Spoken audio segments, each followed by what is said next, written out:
Being a neurosurgeon, yes, हमारे जो मरीज़ हैं स्पेशली कमर दर्द के या गर्दन के, सर्वाइकल की, जिनको जो है वो डिस्क बल्जिस की प्रॉब्लम है, ये बहुत कन्फ्यूजन है कि सर्जरी की तरफ कब जाना है और कंजर्वेटिव मैनेजमेंट लाइक फिजियोथेरेपी आपने कब तक करवानी है।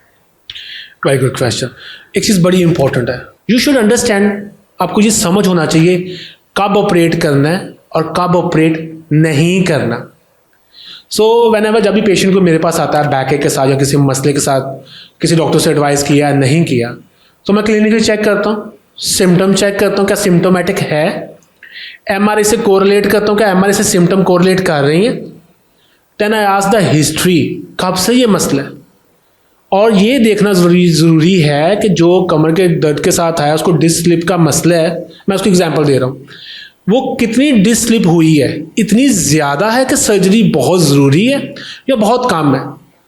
90% we give lifestyle modification and conservative management. The first line of treatment, पहला ट्रीटमेंट है कि आपने सर्जरी नहीं करवाना।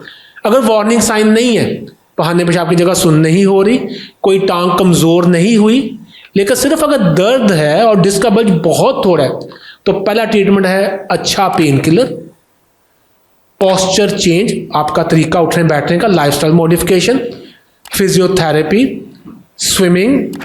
इन चीज़ों से 90% पेशेंट ठीक हो जाता है और सर्जरी से बच जाता है।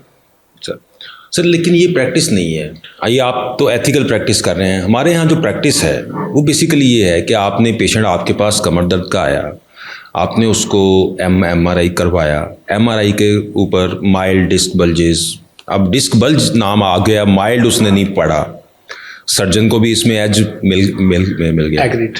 सर्जन ने पेशेंट को कहा कि भाई ये तो बड़ा सीरियस प्रॉब्लम हो गया है और आपका पता नहीं कब पेशाब पखाना जो है वो बंद हो जाए, आप शायद यहाँ से बाहर निकलें, तो वो पेशेंट डर गया। एग्रीड। तो कब पेशेंट की किन किन सिम्टम्स के ऊपर उसकी सर्जरी बनती है? आई थिंक इस सारे प्रोग्राम का मकसद ही ये है कि मरीज़ को हम लोग अवेयर करें, मरीज़ को उसकी बीमारी के बारे में पता हो। सर्जन मिसलीड नहीं कर रहा, मरीज़ मिसलीड हो रहा है। मरीज़ को इतना अवेयरनेस होनी चाहिए कि उसे पता हो कि हाँ यार ये मसला मेरा है, इसमें मुझे क्या करना चाहिए। ऑलवेज डू री ओपिनियन, दोबारा ओपिनियन ले, एक के ओपिनियन पे ना चले। देखिए हमारा प्रोफेशन ऐसा है ना कि मरीज़ मेरे पास आ गया है तो मैं उसे किसी तरह भी काउंसल कर सकती हूँ, मेरे पे डिपेंड करता है, the person who is sitting in front of you. तो कुछ डॉक्टर्स और कुछ patients so much concern about that, नहीं डॉक्टर साहब, वो खुद डरे होते हैं। आजकल इंटरनेट में बहुत सी चीज़ें हैं, बहुत सारी वीडियोस लोग देख रहे हैं, तो उनके अंदर एक डर बैठ के, अब एक पेशेंट आएगा, डॉक्टर साहब मेरी फौरन सर्जरी कर दे, तो मुझे बड़ा टाइम लगता है समझाने के लिए कि भाई आपको सर्जरी की ज़रूरत नहीं है। Purpose of the surgery should be how much I can help this patient with this surgery, कितना मैं उसका लाइफस्टाइल बेहतर कर सकता हूँ। तो पेशेंट को ये समझाना बहुत ज़रूरी है। तो मेरे ख्याल में हर पेशेंट को सर्जरी की ज़रूरत नहीं होती और पेशेंट को ये चीज़ समझ जानी चाहिए। अगर उसे खुद अवेयर होएगा इस चीज़ से कि हाँ मैंने बताया, मैं समझाता हूँ पेशेंट को, सर ज़रूरत नहीं है। उसमें जो बेसिकली तो प्रॉब्लम है शियाटिका, अर्कुन निसा। ओके, क्या सिर्फ जो शियाटिका है, क्या सिर्फ डिस्क बल्ज की वजह से ये कंप्रेस हो सकती है या शियाटिक नर्व कहीं और भी कंप्रेस हो सकती है? Okay, that's a very wonderful question. अगर आप मुझे अलाउ करें तो मैं ये मॉडल दिखाना चाहूँगा। प्लीज़। अगर आप गौर से देखें तो इस मॉडल के अंदर आपको मोहरे नज़र आ रहे हैं, ये वाले, और ये हराम मगज़ नज़र आ रहा है, और ये नर्व रूट आ रही हैं, और ये जो रेड नज़र आ रही है ये डिस्क है। अब होता यह है जब किसी भी पेशेंट को डिस्क स्लिप का मसला होता है तो ये नज़र आ रहा है, ये देखिए ये डिस्क का पोर्शन बाहर आ रहा है। अब हमने ये डिसाइड करना है डिस्क का पोर्शन कितना बाहर आ रहा है। अगर माइल्ड है, इसको कंप्रेस नहीं कर रहा, नो सर्जरी। अगर इसको कंप्रेस कर भी रहा है और अभी दर्द को बहुत थोड़ा टाइम हुआ है, नो सर्जरी, कंजर्वेटिव मैनेजमेंट। अगर इसने इतना कंप्रेस कर दिया कि पेशेंट को कमजोरी होना शुरू हो गई है, टांग पट्टे, जहाँ उसने एग्जैक्टली 6 हफ्ते ट्रीटमेंट ले ली है, दवाई खाई है, उसने फिजियोथेरेपी कराई है और वो ठीक नहीं हो रहा, then we operate this.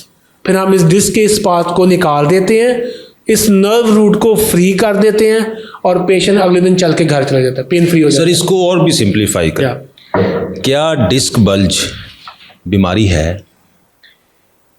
Yes, it's a disease.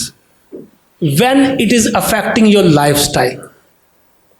अगर ये नर्व को कंप्रेस नहीं कर रही और डिस्क बल्ज है, क्या ये No, फिर भी that's not बीमारी है? disease, that's a normal thing. Every disc second- bulge हो जाना, अब देखिए, मैं प्रैक्टिस करता हूँ तो मेरे पास बहुत से ऐसे एमआरआई आते हैं जिनके अंदर डिस्क बल्ज होते हैं, but that is not a surgical candidate. तो वो बीमारी नहीं है, that's a normal human body. हर बंदे की स्पाइन डिफरेंट है, हर बंदे का लाइफस्टाइल डिफरेंट है, हर बंदे की डाइट डिफरेंट है। कुछ लोग इंडोर ज़्यादा रह रहे हैं, डाइट प्रॉपर नहीं है, काम ऐसा है, हैवी वर्कलोड है, पोस्चर अच्छा नहीं है, तो उनकी डिस्क बल्ज जल्दी हो जाएंगी या उनके अंदर डीजनरेटिव चेंजिंग आ जाएंगी as compare to the person who is concern about अपनी हेल्थ के बारे में कंसर्न है, उसकी डाइट अच्छी है, उसकी लाइफस्टाइल अच्छा है, रोज़ाना एक्सरसाइज कर रहा है, वॉक कर रहा है, नमाज पढ़ रहा है, सबसे अच्छी एक्सरसाइज है नमाज। तो उनमें ये डिस्क का मसला बहुत अनकॉमन है, कॉमन नहीं है, उनको नहीं होता। लेकिन अगर हो भी गया है तो फॉर गॉड सेक बहुत इंपॉर्टेंट है इस चीज़ को डिसाइड करना कि डिस्क किस डिस्क स्लिप में सर्जरी करनी है। Very less likely. Very less like, yes. Sir वो 2-3 मेन पॉइंट बता दें कि जो अगर हो जाए तो हाँ भाई अब आपने दूसरा रिस्क नहीं लेना, अब आपने सर्जरी की तरफ आना। ग्रेट। इफ़ द पेशेंट, अगर पेशेंट क्लिनिक में आता है, मेरे पास आता है, किसी के पास भी जाता है, तो अगर उसको कमर की दर्द है और टांग में जा रही है, स्पेसिफिक अंगूठे में जा रही है या एड़ी में जा रही है, या उसके पाँव का कोई पट्टा कमज़ोर हो गया है, जैसे पाँव से जूता उतर रहा है या टांग सही काम नहीं कर रही या उठाई नहीं जा रही, फुट ड्रॉप जिसे हम कहते हैं, yes that's a medical term, या उस बंदे को बहुत ज़्यादा सुनपन हो गया, इतना सुनपन है कि पहाड़ने पेशाब की जगह भी सुन्न हो गई है, उसको कंट्रोल नहीं तो था। That's an emergency procedure. आपने फौरन फिर तो ये वो लेवल है कि जहाँ पे आप फौरन सर्जरी, यहाँ आपने फिजियोथेरेपी या उसकी तरफ नहीं जाना, यहाँ पे कंट्रा इंडिकेशन, आप इसमें फिजियोथेरेपी कराएंगे, आप डिले करेंगे तो वो सारी सिम्टम हो जाएगी, बहाना पेशाब बंद हो जाएगा और शायद नीचे वाले धड़ काम करना भी छोड़ दे। ये इंपॉर्टेंट है। इसमें एक चीज़ और ऐड करूँगा, ऐसी पेन जो कि मेडिकल ट्रीटमेंट, फिजिकल ट्रीटमेंट लेने के बावजूद ठीक नहीं हुई, then the surgery is needed. यानी कि वो कितने टाइम पीरियड में ठीक नहीं हुई? ये बहुत at least 4 week to 6 week. 6 week, यानी कि Yes. अगर आपको कमर दर्द हुई है, बहुत सीवियर पेन भी हुई है, Yes. तो वो अल्टीमेटली जो हमने देखा है कि after 2-3 weeks with the help of Settle हो जाती है, फिजियोथेरेपी, yes, वो yes. एक्यूट से सब एक्यूट में और Yes, फिर वो खत्म हो जाती है। खत्म हो जाती Yes, है। yes. लेकिन वो जो एक्यूट और सब एक्यूट वाला फेज है, 6 वीक से डिले कर रही है। And patient lifestyle is very much important. एक बंदा है जिसने रोज काम करना है, 100 लोगों से मीटिंग करना है, मिलना है, वो उस पेन को बर्दाश्त नहीं कर सकता, ही नीड सर्जरी। सर एक और बहुत कॉमन जो एमआरआई के ऊपर जो प्रॉब्लम आती है, मल्टीपल लेवल डिस्क बल्जेस, लेकिन उसकी सिम्टम कोई नहीं है। Great question. यस यस, सिर्फ एक नहीं, मल्टीपल लेवल जी, आप लिखा होता है L2, 3, L4, 5, L5, S1। मरीज को ना डरा देते हैं डॉक्टर। सर वो कहते हैं बस अब कमर गई। तो मल्टीपल डिस्क जो बल्ज है किसी आम मरीज को, मतलब मेरा अमेरिका शायद मेरा भी हो, I am that age. Yes, तो वही बात हमने ये डिसाइड करना है कि क्या ये डिस्क बल्ज पेशेंट को सिम्टम दे रही है, सिम्टम दे रही है तो कौन सा सिम्टम दे रही है, क्या इसकी सर्जरी इंडिकेटेड है, या मेडिकल मैनेजमेंट से, लाइफस्टाइल मॉडिफिकेशन से, एक्सरसाइज से, फिजियो से, स्विमिंग से हम इसको ठीक कर लेंगे और इंशाल्लाह ये ठीक हो भी जाती है।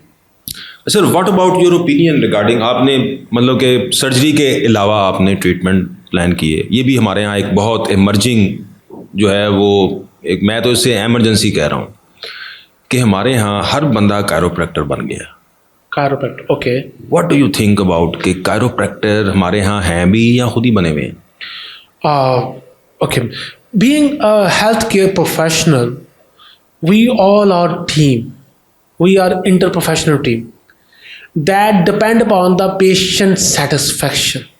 मरीज डर जाते हैं सर्जरी कराने से, कहते हैं डॉक्टर साहब नहीं कराने। हमारा सोशल मीडिया इतना ज़्यादा हो गया, अवेयरनेस, चीज़ें डिपेंड करता है कायरोप्रैक्टर के ऊपर कि वो क्या करने लगा। एक पेशेंट को डिस्क हर्निएशन है, सर्वाइकल डिस्क, हम गर्दन के डिस्क की बात करते हैं, अगर उसमें मैनिपुलेशन करेंगे that is dangerous, I will not recommend that. हाँ, मसल स्पैज्म है, MRI करवाया, नेगेटिव आ गया, गो फॉर दैट, करवाएं। लेकिन अगर आप ये सोचते हैं कि अगर आपको डिस्क का मसला है और उसके अंदर किसी न्यूरोसर्जन ने सारी सिम्टम देकर सर्जरी एडवाइस कर दी है, still you are not going for that, तो वो आपकी डिजीज़ को वर्स कर देगा। कोई ऐसी चीज़ नहीं जो उसको ख़त्म कर दे। लेकिन लोग समझते हैं कि शायद एक झटका लगाने से, अगर डिस्क बल्ज है, हमारी अपनी ओपिनियन में है कि डिस्क बल्ज माइनर थी, माइल्ड थी, वो पहली बात तो यह है कि हमारे यहाँ चूँकि मेरी फील्ड है तो कायरोप्रैक्टर, पहले क्वालिफाइड कायरोप्रैक्टर मेरा ख्याल है आटे में नमक के बराबर भी नहीं है। ओके। हर बंदा आप जिसको थोड़ी सी एक्सरसाइज आती है या हल्की सी मैनिपुलेशन भी आती है तो वो उसने अपने नाम के साथ कायरोप्रैक्टर ऐड कर लिया। ओके। तो पहली तो मेरी जो है वो कि यार आप क्वालिफाइड कायरोप्रैक्टर, मेरा नहीं ख्याल कोई है। दूसरी बात ये है कि आपने कायरोप्रैक्टिस आपने कब करानी है। आया डिस्क बल्ज है तो उसमें आप कायरोप्रैक्टिस के लिए जा सकते हैं। मेरे ख्याल में आपने नहीं, मतलब कि हमारा भी यही ओपिनियन है कि डिस्क बल्ज जहाँ पे बल्ज आ गई, straight answer is in the disc bulge herniated disc which is symptomatic. हर वो डिस्क जो सिम्टम दे रही है, नो कायरोप्रैक्टिस, नहीं कराना आप। आपको कोई मस्कुलर कोई एडजस्टमेंट, आपकी फटीग्ड हैं, आप थोड़े से स्टिफ हुए हुए हैं तो आप करा लें। And I think that all the person who is practising they are also aware of this. उनको इस चीज का पता है और वो भी उन्हें पता है कि उनकी लिमिटेशंस क्या हैं। सर मेरा ज़रा ओपिनियन डिफरेंट है। मेरा ख्याल है कि शायद उनको कंट्रा इंडिकेशंस एंड कंट्रा इंडिकेशंस का भी शायद नहीं पता कि कहाँ पे हमने रुकना है। ओके ओके ओके भाई यार यहाँ पे अब पेशेंट को हार्म नहीं करना। चलिए जी, मैं इसमें फिर एक ही बात करूं, मरीज की किस्मत, मरीज कहाँ पहुंच गया ये उस पर डिपेंड करता है। ठीक हो गया। तो सर अब हम सर्जरी तो हमने ये डिसाइड कर लिया कि कब करानी चाहिए। मेरा ख्याल है कि हम अब सर्जरी की टेक्निक्स पे भी बात करेंगे, लेकिन उसके लिए हम एक टॉपिक प्रॉपर अलग तैयार करते हैं। ठीक है sir, thank you very much.